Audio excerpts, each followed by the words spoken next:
같이 사도신경으로 신앙 고백하심으로 11월 19일 11월 셋째 주 예배를 아버지 앞에 드립니다. 나는 전능하신 아버지 하나님 천지의 창조주를 믿습니다. 나는 그의 유일하신 아들 우리 주 예수 그리스도를 믿습니다. 그는 성령로 잉태되어 동정녀 마리아에게서 나시고 본디오 빌라도에게 고난을 받아 십자가에 못 박혀 죽으시고 장사된 지 사흘 만에 죽은 자 가운데서 다시 살아나셨으며 하늘에 오르시어 전능하신 아버지 하나님 우편에 앉아 계시다가 거기로부터 살아있는 자와 죽은 자를 심판하러 오십니다. 나는 성령을 믿으며 거룩한 공교회와 성도의 교제와 죄를 용서받는 것과 몸의 부활과 영생을 믿습니다. 아멘.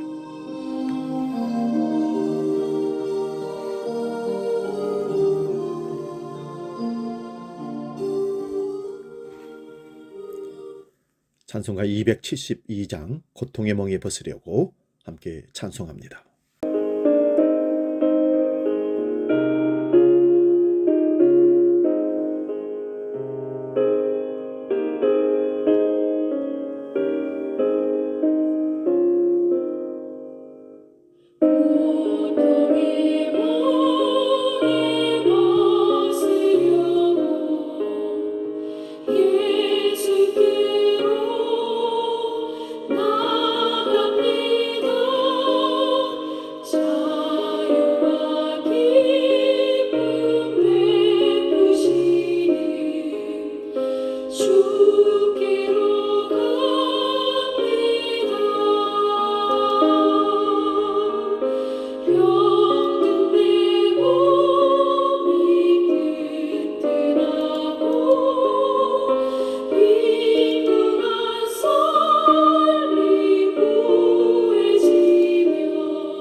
주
우리에게 주시는 하나님 말씀은 구약성경 미가서 6장 1절에서 8절까지 말씀입니다. 구약성경 1293면에 있습니다. 이 말씀 제가 봉독할 때에 살아계신 하나님의 음성을 들을 수 있기 바랍니다. 미가서 6장 1절에서 8절 말씀입니다. 지금 봉독합니다. 너희는 여호와의 말씀을 들을지어다. 너는 일어나서 산을 향하여 변론하여 작은 산들이 내 목소리를 듣게 하라 하셨나니 너희 산들과 땅의 견고한 지대들아 너희는 여호와의 변론을 들으라. 여호와께서 자기 백성과 변론하시며 이스라엘과 변론하실 것이라. 이르시기를 내 백성아 내가 무엇을 내게 행하였으며 무슨 일로 너를 괴롭게 하였느냐 너는 내게 증언하라. 내가 너를 애굽 땅에서 인도해 내어 종 노릇하는 집에서 속량하였고 모세와 아론과 미리암을 네 앞에 보냈느니라. 내 백성아 너는 모압 왕 발락이 꾀한 것과 부올의 아들 발람이 그에게 대답한 것을 기억하며 시뜸에서부터 길갈에까지의 일을 기억하라. 그리하면 나 여호와가 공의롭게 행한 일을 알리리라 하실 것이니라. 내가 무엇을 가지고 여호와 앞에 나아가며 높으신 하나님께 경배할까? 내가 번제물 1년 된 송아지를 가지고 그 앞에 나아갈까? 여호와께서 천천의 수양이나 만만의 강물 같은 기름을 기뻐하실까? 내 허물을 위하여 내 맏아들을 내 영혼의 죄로 말미암아 내 몸에 열매를 드릴까? 사람아 주께서 선한 것이 무엇임을 내게 보이셨나니 여호와께서 내게 구하시는 것은 오직 정의를 행하며 인자를 사랑하며 겸손하게 네 하나님과 함께 행하는 것이 아니냐. 아멘. 오늘 봉독한 이 말씀으로 삶의 무게 이런 제목으로 말씀을 참고하면서 피차 은혜를 나눕니다. 삶의 무게. 어느 영화 장면에 나오는 한 여성의 고달픈 삶을 이렇게 묘사해 쓴 것을 기억합니다. 남편은 실직을 했고 길러야 할 어린아이가 넷이나 되는데 또다시 원치 않는 임신을 했습니다. 무책임한 남편, 빈곤과 임신의 공포는 악몽이 되어 그녀를 엄습합니다.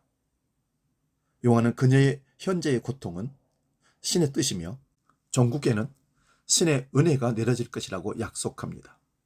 많은 사람들이 이 모습을 보면서 예외 없이 이들이 신의 은총을 기대하고 내려지기를 소원합니다. 그렇다면 이 여성의 현실은 진정 신의 뜻일까요? 삶의 무게 중에서 가장 무거운 것은 생명입니다. 그래서 우리는 생명을 유지하기 위해서 의식주에 집착하는 것 같습니다. 사람이 궁지에 물리면 자살을 한다고 합니다. 자살을 선택함으로써 나의 삶에 가장 큰 무게를 놓는다고 착각하기에 그런 어리석은 선택을 합니다. 삶의 무게라는 짐을 줄일 수 있는 유일한 방법은 집착하는 것을 버리는 것이라고 합니다.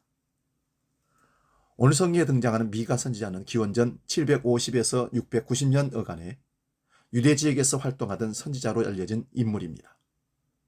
당시 아수르 제국의 압박을 강하게 받던 암울하고 희망이 없던 시대입니다. 오늘 본문은 크게 두 문단으로 나눕니다. 첫째 문단은 1절부터 5절입니다. 여기서 미가는 하나님이 어떤 분인지에 대해서 설명을 쭉 합니다.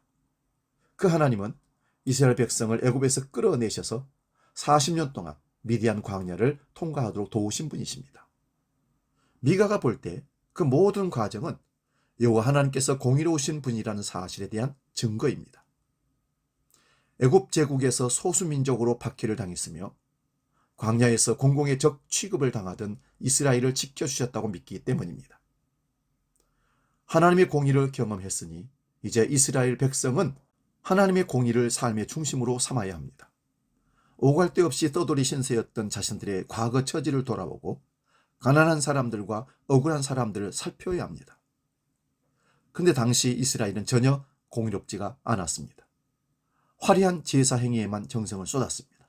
그것에 대한 문제 제기가 둘째 문단의 주제입니다. 6절부터 7절입니다. 내가 무엇을 가지고 여호와 앞에 나아가며 높으신 하나님께 경배할까? 내가 번제물을 1년 된 송아지를 가지고 그 앞에 나아갈까? 여호와께서 천천의 수양이나 만만의 강물 같은 기름을 기뻐하실까? 내 허물을 위하여 내 맏아들을 내 영혼의 죄로 말미암아 내 몸에 열매를 드릴까? 여기에 나오는 단어들을 한번 살펴보시기 바랍니다.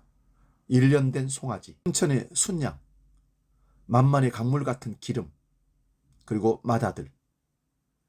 이 모든 것은 하나님께 예배를, 제사를 드리기 위해서 준비해야 할 목록이었습니다. 특히 자식을 바치는 인신제사는 유대교가 아니라 근동 이방 종교에서 행해졌던 의식입니다. 그래서 성경에도 인신제사가 등장했던 것 같습니다. 생존이 극도로 위태롭다고 느낄 때 사람은 정신적으로 붕괴돼 버립니다. 이것을 멘탈 붕괴라고 우리는 말합니다. 여기서 자식을 신에게 제물로 바치겠다는 생각을 합니다. 그래서 아브라함이 이삭을 번제로 바치라고 했던 이 얘기와 입다사사가 자기 딸을 바치겠다고 서운하는 것이 바로 그런 흔적이라는 것입니다. 유대교는 그런 인신제사를 단호히 거부했습니다. 지금 미가 선지자는 그런 이방 종교의 인신제사 의식까지 거론하면서 제사 행위에 지극정성을 보이는 이스라엘 백성들의 형태를 비판하는 중입니다. 번제물인 양은 실제로 고도 이스라엘의 제사 의식에서 바치졌습니다. 제사장은 양을 잡아서 피를 제단에 뿌리고 불에 태워서 향을 위로 올립니다. 생명의 주인이신 하나님께 자기를 바치겠다는 생각이 그런 번제 의식으로 자리 잡은 것입니다. 고대 이스라엘의 이런 번제 의식 자체를 무조건 매도하면 안 됩니다. 죽음과 삶의 경계선까지 자신들을 몰고 감으로써 구원을 얻으려는 태도이기 때문에 그렇습니다. 문제는 이런 화려하고 나름대로 진정성 있는 종교의식에 지나치게 기울어졌다는 사실입니다. 그러다 보니 결국 종교의식의 본질, 즉 예배의 본질이 훼손되거나 왜곡된 것입니다. 예배의 본질을 이해하려면 미가 선지자가 바로 앞에서 짚은 출애굽과 그 이후 광야에서 벌어진 일련의 사건들을 우리 놓치지 말아야 합니다. 구약 성경에 출애굽 사건이 반복해서 언급되는 이유가 여기에 있습니다. 애굽 제국은 세상의 정치와 경제 권력이 일정한 체제를 갖추어서 사람들을 지배하는 작동 원리입니다. 거기서는 늘 최대한의 성과를 올리는 방법을 찾기 마련입니다. 애굽의 피라미드를 건설하려면 값싼 노동력을 동원해야 합니다. 노예와 서민들이 그 대상입니다. 추운 겨울 한파와 에너지 값의 상승으로 가장 큰 타격을 보는 사람들은 가난한 사람들이었던 것처럼 당시 강력한 국가 건설이라는 이데올로기가 작동하는 애굽에서 가장 큰 고통을 당하는 계층은 당연히 하층 계급이었습니다. 전쟁 포로, 노예, 소수인종 등등입니다. 여호와 하나님은 그런 제국주의를 거부합니다. 그런 체제 아래에서는 하나님이 창조한 일부의 사람들의 삶이 무너지기 때문에 그렇습니다. 하나님의 창조 행위가 부정되는 사태를 어떻게 그대로 놓을 수가 있겠습니까? 하나님이 개입하셔서 이스라엘을 애굽 제국에서 끌어내셨습니다. 고대 이스라엘의 제사 행위는 불의에 개입하여 공의를 펼치시는 하나님을 예배하는 의식입니다. 양과 순양을 바치고 성가대에 멋진 시편 찬송가가 울린다고 하더라도 하나님의 공의로우심을 잊어버린다면 그게 무슨 제대로 된 제사가 예배가 되겠습니까? 본문 8절에서는 미가는 이렇게 호소합니다. 사람아, 주께서 선한 것이 무엇임을 내게 보이셨나니 여호와께서 내게 구하시는 것은 오직 정의를 행하며 인자를 사랑하며 겸손하게 네 하나님과 함께 행하는 것이 아니냐. 미가 선지자는 하나님께서 진정으로 원하는 것이 무엇인지를 여기서 세 가지로 요약했습니다. 공의와 인자와 겸손입니다. 영어 성경 KJV는 이 세 가지를 정확하게 이렇게 번역합니다. 정의롭게 행하고 자비를 사랑하고 겸손하게 하나님과 동행하는 것입니다. 이를 더 압축하면 정의, 자비, 겸손입니다. 미가가 여기서 말하려는 핵심은 정의와 자비와 겸손이 없으면서 화려하게 제사 예배 드리는 걸 하나님이 기뻐하지 않는다는 뜻입니다. 정의롭고 착하게 살아야 한다는 사실을 모르는 사람이 어디 있습니까? 힘없는 사람들이 억울한 일을 당하지 않도록 보살펴야 한다는 사실을 누가 모르겠습니까? 문제는 그걸 알아도 그렇게 살기가 어렵다는 데 있습니다. 여기에는 정의란 무엇인가, 자비란 무엇인가 하는 근본 질문이 놓여 있습니다.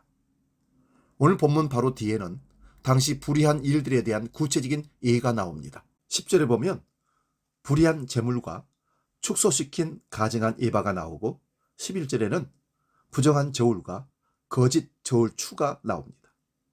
여기 에바는 바구니라는 뜻으로 물건을 그 바구니에 담아서 양을 잴 때 사용하는 것입니다. 여기서 언급된 물건들은 장사꾼들이 이익을 남기려고 눈금을 속이는 행위를 가리킵니다. 이렇게 속이는 방식이 아니면 돈을 벌기가 쉽지 않았을 것입니다. 돈을 벌더라도 조금 벌었을 것입니다.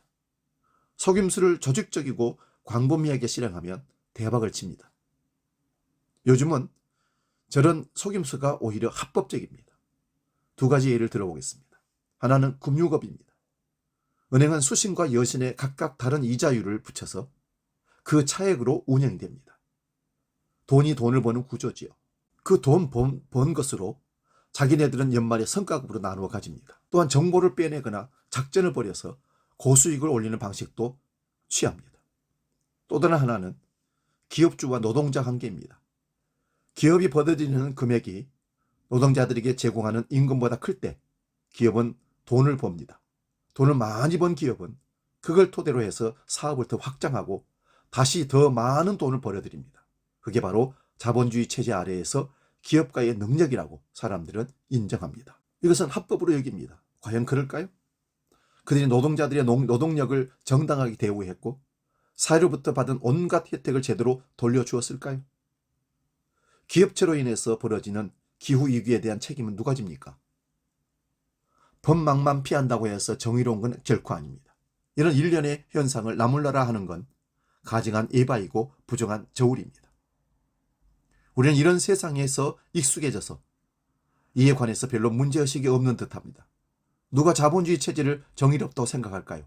그렇다고 해서 그게 뚜렷한 대안이 눈에 들어오지도 않습니다. 우리 인류는 이미 호랑이 등에 올라탄 격입니다.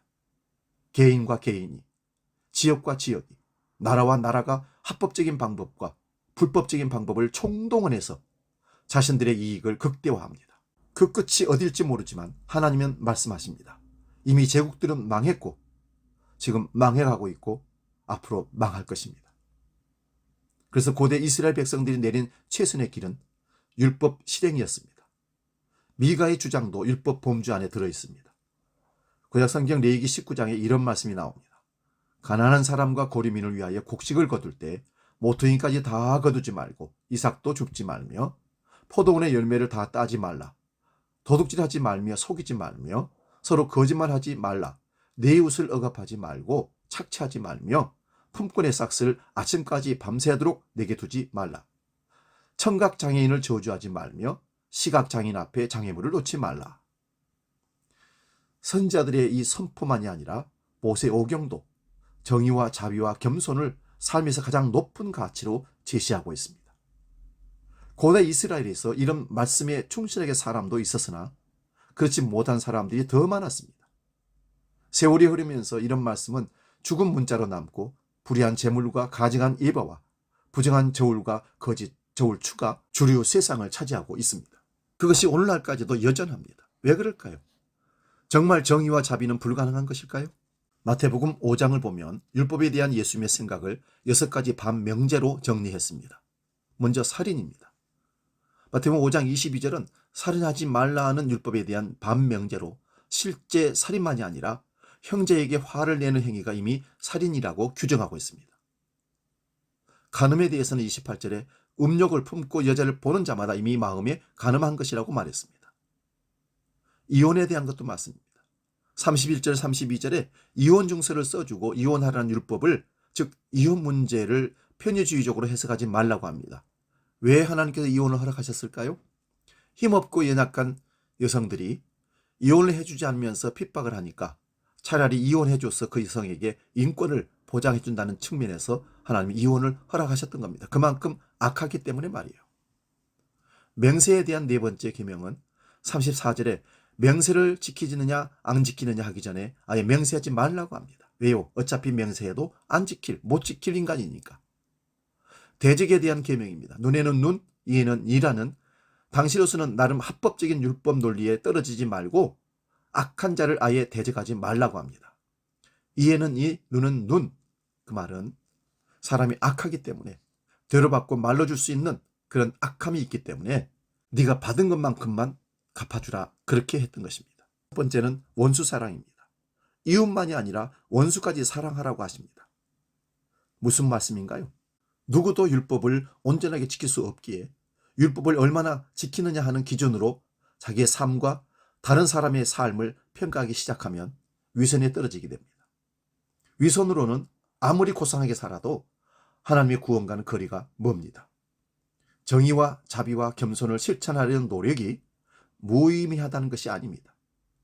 그것으로 상대적인 우월감이나 상대적인 자괴심에 떨어지는 게 문제라는 것입니다. 그래서 예수님께서는 결론적으로 마태복음 5장 48절에서 그러므로 하늘에 계신 너희 아버지의 온전하심과 같이 너희도 온전하라고 말씀하십니다. 여기 온전은 영어로 퍼펙트입니다. 하나님의 완전성을 목표로 살아야 한다는 말씀입니다. 삶의 차원이 달라질 것입니다. 정의와 자비에 대한 실행 규칙인 율법을 지키기도 힘든데 완전해지니라고 하니까 말이 안 되는 것 같습니다. 우리에게 더 무거운 짐을 맡기는 듯 보입니다. 그러나 그렇지가 않습니다. 예수님은 어느 순간에도 우리의 무거운 짐을 맡기는 분이 아니십니다. 율법이라는 무거운 짐을 짓는 자들에게 마태복음 11장 29절에서 수고하고 무거운 짐진 자들아 다 내게로 오라 내가 너희를 쉬게 하리라 말씀하시는 분이십니다. 그런데 왜 완전해지라고 말씀하실까요? 여기서 대답을 찾으려면 우선 율법적인 삶이 무엇인지를 조금 더 실질적으로 이해해야 합니다. 율법적인 삶은 점수로 사람을 판단하는 것입니다. 60점짜리 인생이 있고 80점짜리 인생이 있고 30점짜리 인생도 있다고 말합니다. 점수에 따라서 사람이 판단을 받습니다. 높은 점수를 받은 사람은 낮은 점수를 받는 사람을 은근히 무시하면서 만족스러워합니다. 살인자를 혐오합니다.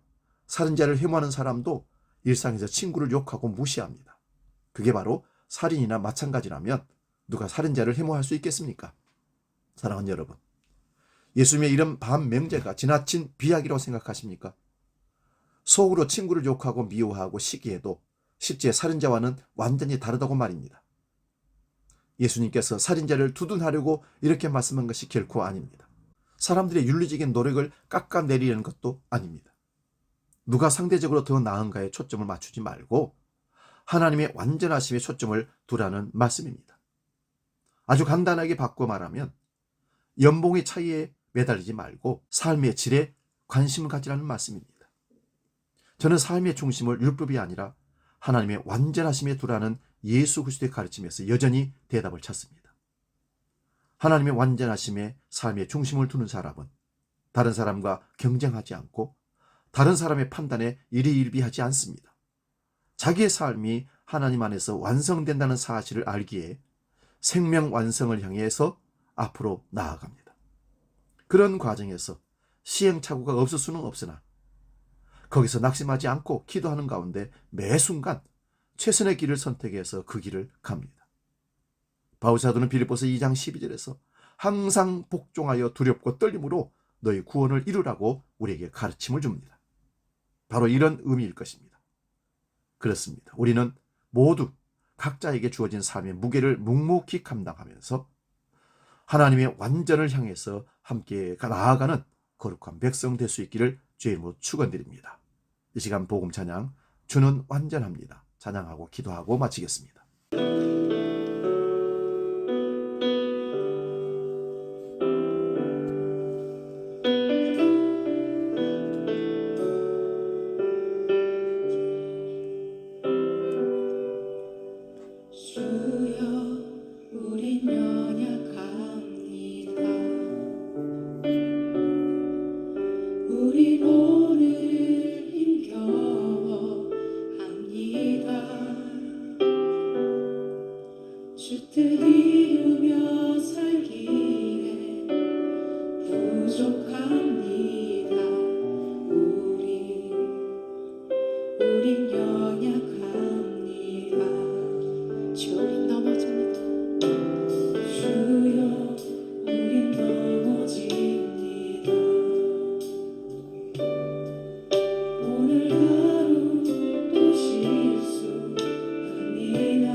주의 긍휼을 구하는 죄인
하나님, 우리는 항상 불완전합니다. 육체를 지닌 인간이라는 약점과 결핍이라는 연약함으로 하나님께 불순종할 때가 너무 많습니다. 마음으로는 하나님의 말씀에 순종하고 아름다운 결과를 통해 칭찬을 받고 싶은 욕심에 때로는 율법주의에 빠지기도 합니다. 또한 공로의식에 집중하여 신앙생활을 경쟁을 통해서 해석하고 상대방을 시기하고 비난하는 일들도, 자기 울음에 빠져서 정죄까지 하는 일들도 우리에게 일어납니다. 삶의 무게 앞에 견디다 못해 무너지고 하나님을 멀리하고 세상으로 향하는 사람들도 많습니다. 오늘도 우리 주님은 수고하고 무거운 짐진 자들아 다 내게로 오라, 내가 너희를 쉬게 하리라 하심을 외면하고 신앙을 짐으로 여기는 오해에 빠지지 않도록 우리를 성령으로 이끌어 주시옵소서. 이제는 오늘 드려질 헌금을 놓고 봉헌 기도합니다. 자비로우신 아버지 하나님, 모든 것의 주인이 하나님이심을 고백하며 정직한 수입의 11조를 아버지 앞에 봉헌합니다. 그들의 신앙 고백을 받아 주시옵소서. 감사의 신앙생활의 원리를 깨달아 감사의 예물을, 주정헌금을, 사명을 깨닫고 선교헌금을, 건축예물을 드리오니 받아 흠양하여 주시옵고, 힘들고 어려운 경제적 위기 가운데서도 붙드시고 인도하시고 채우신 이가 하나님이신 것을 삶의 현장에서 경험토록 역사하여 주시옵소서. 예수님의 이름으로 축복하며 기도하옵나이다. 아멘. 찬송가 317장 내주에서 주신 은혜 찬송하며 봉헌하겠습니다.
교회 생활 소식 안내합니다. 주보를 참고하시기 바랍니다. 오늘 식사 후에 여전도의 원래의 본당에서 있습니다. 남성교회는 다음 주 식사 후에 행주산성 산행과 함께 원래가 있습니다. 기억하시기 바랍니다. 이제 다 같이 일어나셔서 복음송 우리에게 향하신 찬양하고 축도하고 마치겠습니다.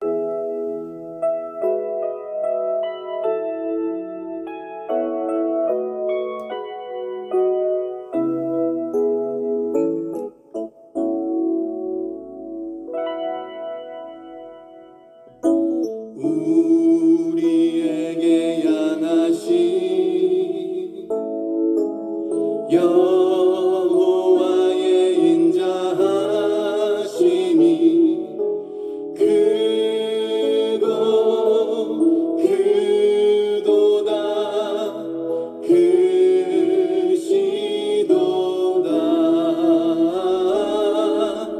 크고 크도다 크시도다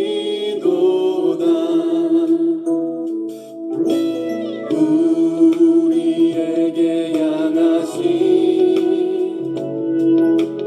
여호와의 인자하심이 크고 크도다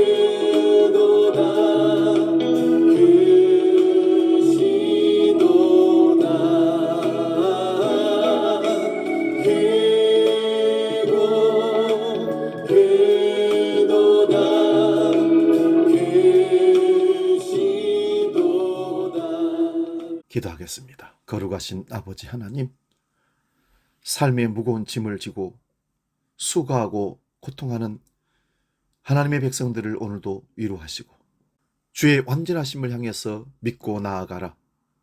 그리할 때 너희가 참된 쉼을 얻을 것이라 말씀하심을 믿습니다.